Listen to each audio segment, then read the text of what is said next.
Welcome to the Fleet Geeks podcast. We're here to help develop fleet and transport professionals. Do you want to progress and develop your skills and knowledge? We promise to bring lively conversation and debate around interesting issues and keep you bang up to date with changes in our awesome industry. The Fleet Geeks are a community of professionals, and if you enjoy the podcast, why not join the discussion for free in the Fleet Geek community over on Facebook? The red light's rolling, Mike. How you doing today, mate? Rolling. I'm very good, thanks, Pete. Yourself? Yeah, all good, mate. All good. Absolutely fine. Ready for the weekend, actually, as we record this on a Friday. I don't know, obviously, when it will go out. It might go out on a Monday, so people might be listening on a Monday morning going, oh, God. So our ages till Friday. But I'm going to play poker tonight. I'm going to the casino. I'm going to the casino to play poker in my dicky bow, mate. Well, no, I'm not really James Bond. I'm going to go in cash clothes, but going to the casino, going over to Colf to the Grosvenor and play poker with the big boys, mate. Wow, crikey me! So we probably come in Monday morning and find the locks changed to the business. And I said to Mags in front of everyone earlier in the office. I said to her, "What do you reckon the budget is for poker tonight, then?" And she was like, "Oh, I trust you." She goes, "I wouldn't know any different anyway," she says to everyone. And I was like, "Well, you would know it if the bailiffs turn up at the house." Yeah, or even worse, if the boys turn up. Yeah. Wow. Okay. Well, blimey. Yeah. To be fair, mate, I don't drink, so it's I should be in a good frame of mind. But I do enjoy a bit of poker. I must say. So we've got to ask then, successful or? Am I a successful poker player? Not last time I went. No, I did do very well. It's the key's knowing when to walk away, isn't it? Yeah. The key's knowing when to stop. Because there was a point where I was doing very, very well, and I thought I could continue to do very, very well, and I didn't. And there's some very good poker players out there, particularly at the casino. There's guys there who probably have major problems, so it's making sure that I enjoy it without creating a major problem. I rationalise that if I set a limit and a boundary, which is normally equivalent to what someone would spend on a good night out on a night out, yeah. If I set that limit and I come away with none of it, you've had a night out. Yeah, I've had a good night out, haven't I? Yeah. So, and that's fine. I think I was always brought up against gambling, and I don't do betting. I don't bet on the football. I don't bet on the horses or anything like that. But I enjoy a game of poker, and it is still gambling. I get that, but I think it's a little bit different. If you know your boundaries, you know your limits. If you only play as much as you're willing to lose, and you accept that you're probably going to lose it, then that's fine, isn't it? Yeah. And you just have a bit of fun with it. If I go to the casino and look for the snap table, then I get kicked out of that because I'm going. You're not allowed to do that, apparently. Well, as we're talking about gambling, it's probably best not to gamble over the next couple of months. It's something that Mike and I are going to be talking about today. So we record this early November. It's probably going to go out sort of mid-November time, and it's going to be very busy because when this goes out, there's going to be a World Cup starting. We've got Christmas around the corner, and it's just generally a very festive and busy time of year. Those festivities often don't bode or bond so well with road safety, do they, mate? No, road transport, and I suppose it's a message that goes out every year, and it's no, as you say, this year is a little bit. We normally have the World Cups in the summer or in the spring, don't we? So there's that can be an issue because people like to go out. Although most of the World Cup footage I've seen from bars and clubs in England over the last years, they rather than drink the beer, they chuck it up in the air, don't they? So presumably they're not drinking it. But yeah, we have an issue then with.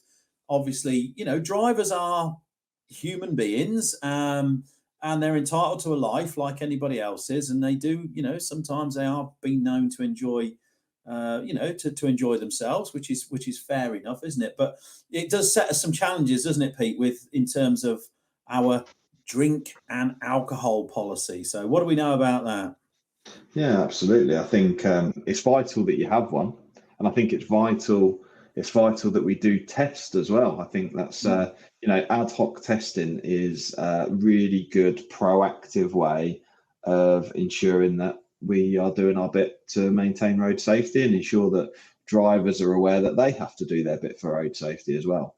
And I think it's absolutely vital to have the policy in place and to use it on a totally at random basis. Obviously, if there are any concerns raised or any reports made of drivers, then you may need to narrow down your check-in, which is perfectly within your rights. But people should have that proactively as part of their policies and procedures. And I think they need to start thinking about those things. I think, the podcast here, I'm really keen to just highlight that I think the best thing for people and leaders in their businesses to think about now is about being proactive. How are we going to proactively manage this?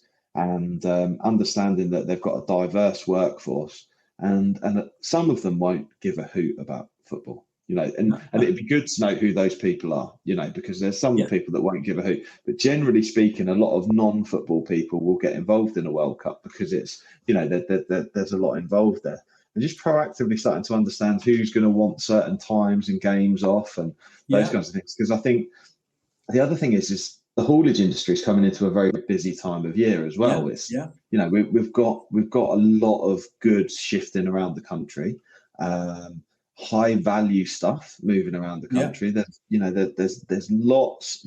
It's a very dynamic environment, dynamic environment, and a lot of companies will be pushing drivers to maximise their hours and to maximise their productivity, because essentially it's a bit of I suppose if you put it another way, it's a bit of a harvest period for a lot of operators, isn't it? It is. The demand's quite high. And obviously the challenge they've got is, we've got a World Cup coming up, we've got Christmas coming up. There's lots of distractions. Perfect storm, isn't it, really? Lots of distractions. And I think ignore it at your peril. I think it was really highlighted, like you said. We went to visit Tesco Daventry, which I'm sure is a very diverse workforce. And I thought it was fantastic as we walked across from the car park. They had all of the country's flags ready for the World Cup, and they'd planned it already. They'd got, available where you could go and watch the football and what games were on and those kinds of things. And it felt like they were starting to proactively manage their rotas and their times and who was working what. Hi, it's Pete from Flagship Partners. We're really proud to sponsor the Fleet Geeks podcast. Flagship Partners offer a range of consultancy and training services to ensure that our customers remain compliant and have the best possible knowledge to be able to fulfill their work. If you're interested in support with any of our safety, HR or compliance services, or you want to train to be a transport manager or need driver CPC training, give us a call today. Extending shifts to allow time for that country's game. So if you wanted to watch that country's games, fine, but you'd watch it at work because it maybe happened in the middle of the shift, but you'd maybe extend your shift that day to make sure they've got coverage. I think those things need to be thought about. It's not just about England games, but as you said, like a perfect storm. So a driver that may take their responsibilities very seriously, I'm sure they all do, and request time off following a big game because they don't want to be risking any issues. And then if you deny them that time off, they'll say, well, what am I supposed to do? You don't want me to enjoy myself and have a drink just in case the next day I, fail a breathalyzer or unfit through drink, but you won't give me the time off. But of course, as you say, it is the real busy time, is peak. A lot of I always, because a lot of youngsters use the word peak, don't they, these days to describe something slightly different. But but traditionally in the logistics sector, this period has always been called peak because it does peak towards Christmas, as you say. Drivers working long hours. We got, it is a perfect storm. Dark nights, poor weather, potentially adverse weather conditions. Yeah, it's like a perfect storm for the haulage industry, isn't it? And we mix into that a World Cup, and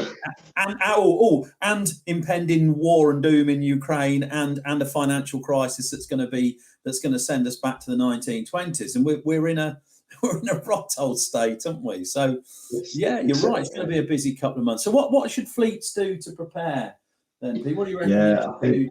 I think my suggestion is to be as proactive as possible when it comes to communicating with drivers and asking them what they want, what they need, sharing good quality information around safety and the impact of alcohol and drugs, so that they can better understand the choices that they make.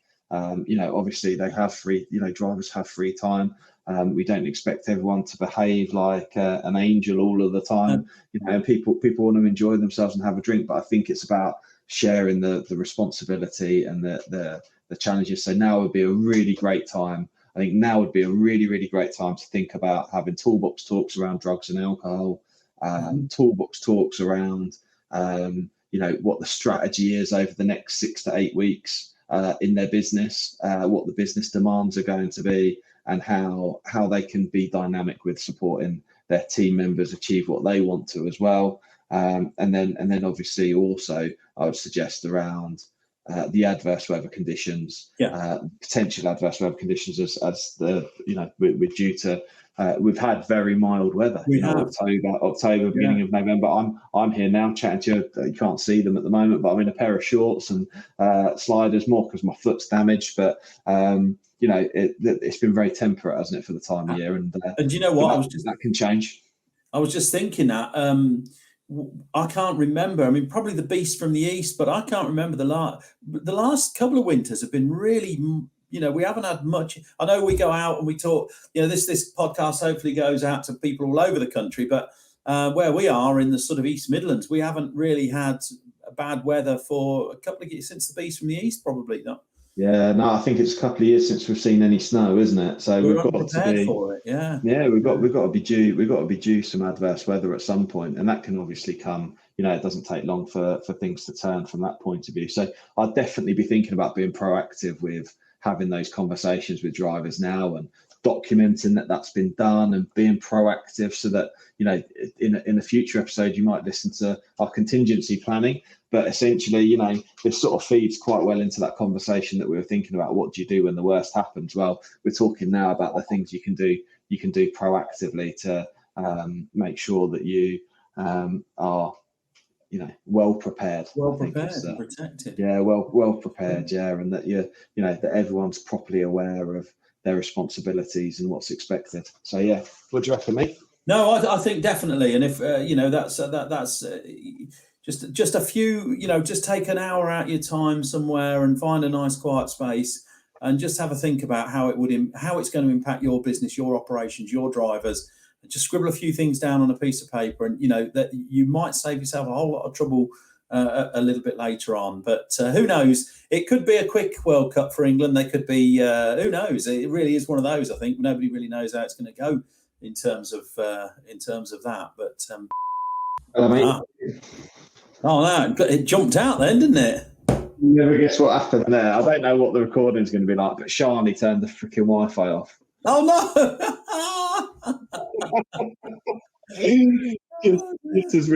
So I think the podcast has continued to record. So I'm guessing Harry's going to have to do a bit of an edit job. But we've had talking about the power shortage on the last one. Yeah. So that just goes to tell you, doesn't it?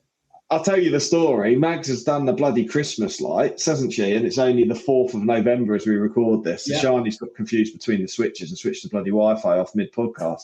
Anyway, I think we've nearly got to the end of that. So I think it's actually really quite topical that's what's happened. This is how easy these things happen. Fortunately, it wasn't catastrophic, mate. So have a great weekend, Mike. Yes, and you, Pete, and don't lose your shirt tonight. I absolutely won't. I'll stop you on Monday. See you all soon, guys. Take care now. Bye-bye. Bye. I hope you enjoyed today's episode. If you did, please share with your friends and colleagues too. Join us for free on Facebook with the Fleet Geeks community for transport and fleet managers. Fleet Geeks offers ongoing professional development, networking and mentoring too. So get in touch with me, Pete Rushmer, on any social media platform to find out more.